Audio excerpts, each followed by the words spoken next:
You have now joined the Education Evolution, and you're listening to Hall Pass to the Real World, a podcast for the thinkers, the doers, and everyone who knows the most important lessons aren't always taught in school.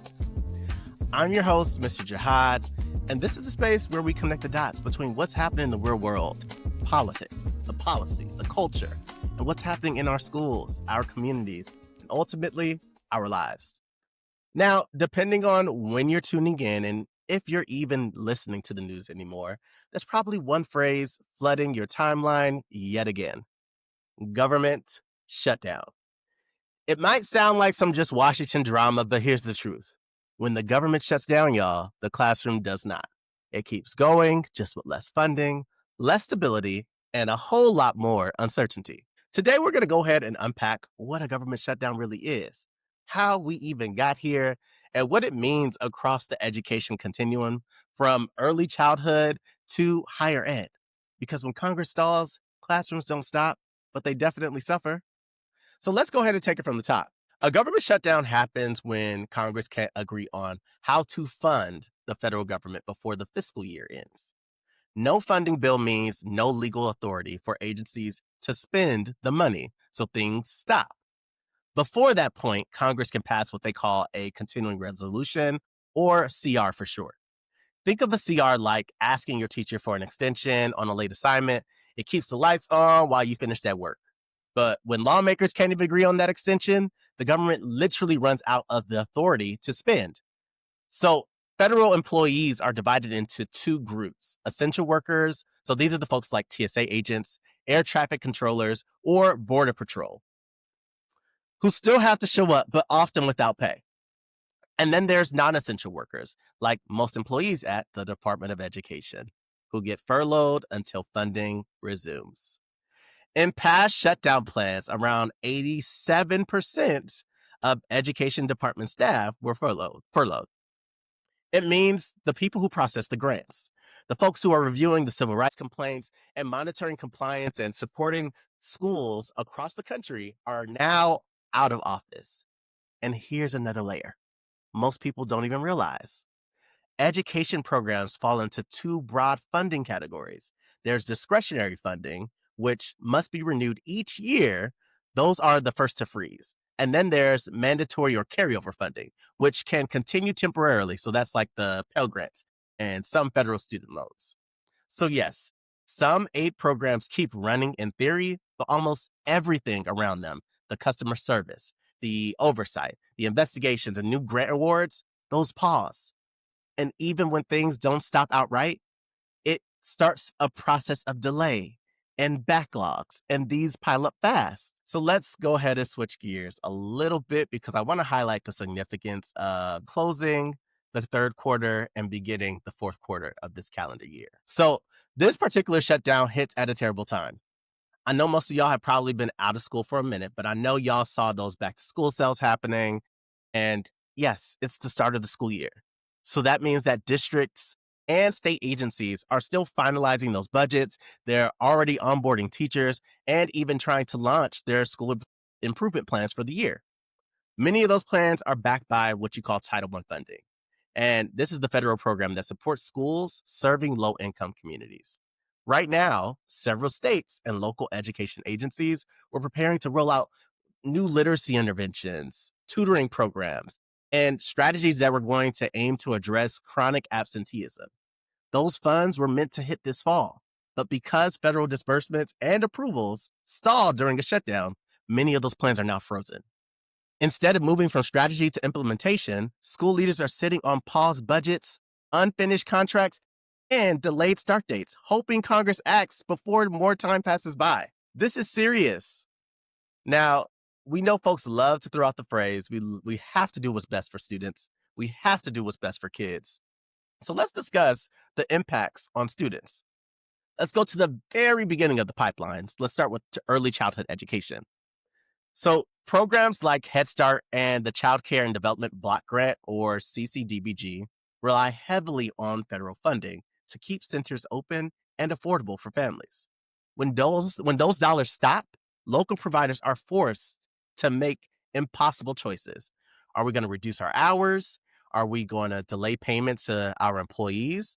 Or are we going to close the center altogether? During the 2019 shutdown, over 7,000 children in Head Start programs across Alabama, Georgia, Connecticut, and West Virginia were suddenly without care within days. Most early childhood centers in the United States already operate with very tight budgets.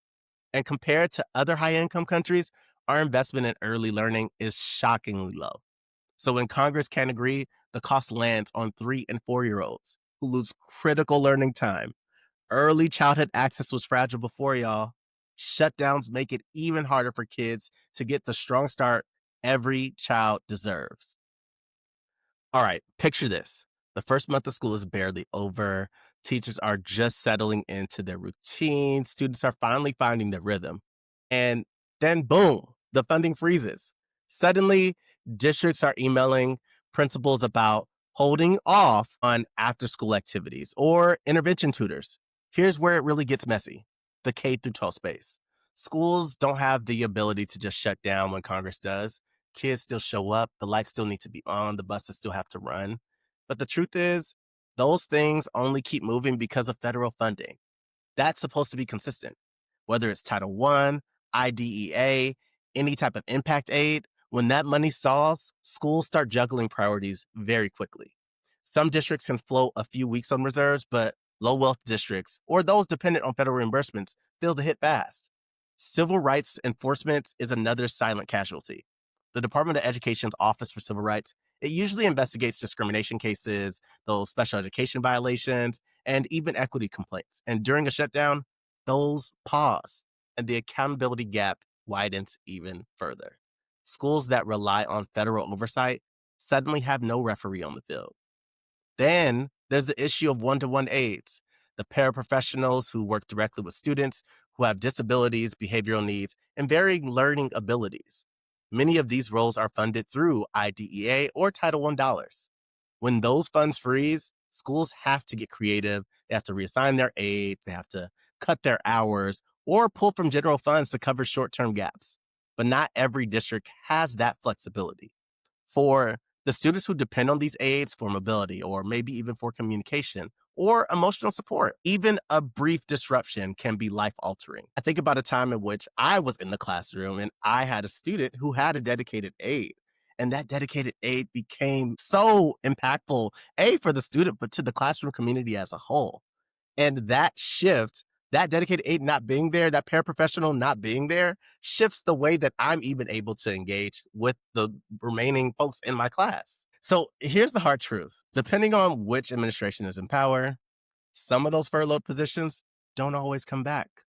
A temporary cut during one shutdown can turn into a permanent restructure the next year because education funding priorities change with political leadership. On top of that, school meal programs, after school grants, teacher training initiatives, these all face timing delays. They may not disappear overnight, but uncertainty begins to trickle through every layer of support, from district offices to the cafeteria lines. So when we talk about a government shutdown, it's not just about numbers on the spreadsheet. It's about the fragile ecosystem that keeps kids safe, fed, and supported every single day. Now, shifting to college campuses, because shutdowns create a different kind of tension there. Federal student aid, like the Pell Grant, and many loan disbursements are technically protected by mandatory or pre-appropriated funding. That means students can still receive their aid, but everything surrounding those systems slows down significantly. Borrowers trying to apply for forgiveness, borrowers trying to enroll in the new SAVE plan or verify income hit a wall because that 87% that I mentioned earlier, though that staff is furloughed. So there's no one to process those corrections. There's no one to answer the calls. There's no one to review those appeals that you're trying to get so that you can get that student loan payment lowered. Work study programs, those may freeze, leaving students suddenly without campus with any income. Research grants from the National Science Foundation, the National Institute of Health, or the Department of Energy are paused. Universities depending on those funds to pay those grad assistants or the lab staff face delays that can derail a whole research cycle. Also, this can directly impact the students' housing.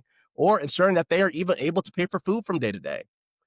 Let's not forget our international student population, thinking about their visa renewals, thinking about work authorization and travel documentation all depend on federal processing.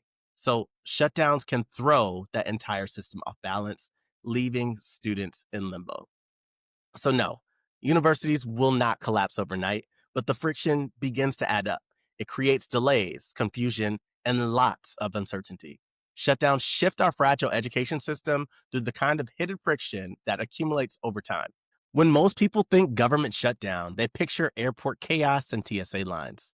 But the real story is quieter and closer to home. It looks like a large district trying to decide whether to keep funding safe passage and security patrols or to redirect those dollars to keep literacy intervention programs alive for another month.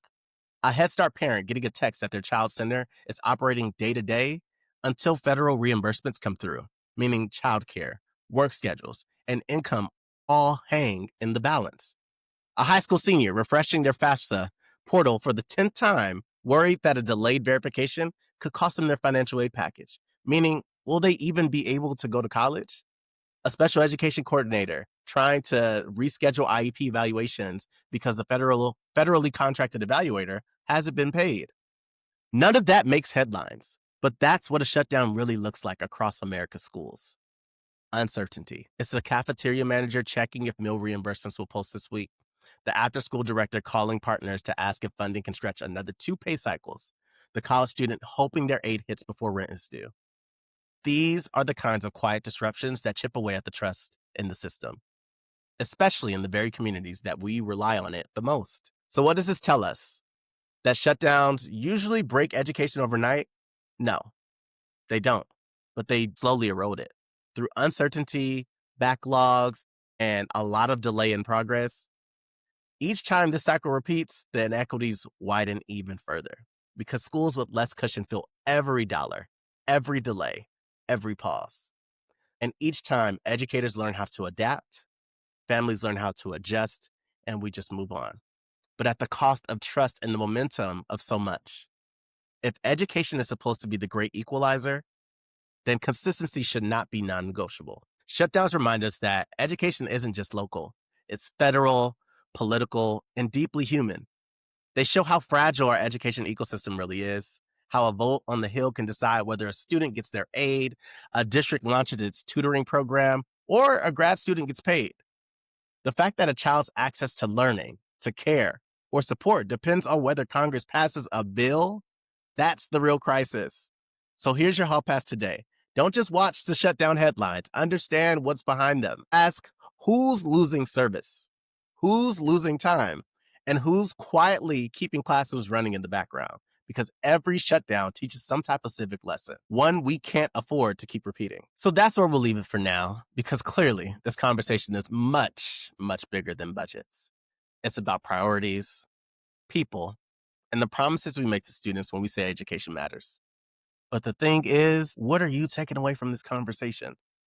How do you see a government shutdown impacting your school, your district, or your college campus? If you're a parent, have you already started hearing about programs or services that might be paused? If you're an educator, how do you prepare when funding is uncertain, but the needs of your students never are? And for my policy folks and the community advocates, what do you think needs to change so schools aren't collateral damage every time Congress cannot agree? And if you're on YouTube, go ahead and drop your thoughts in the comments. And my Instagram fam, go ahead and comment on our latest post to keep the conversation going. Because every time this happens, it's not just a political moment, it's a learning moment. And I want to know, what lessons are you taking from this one? Until next time.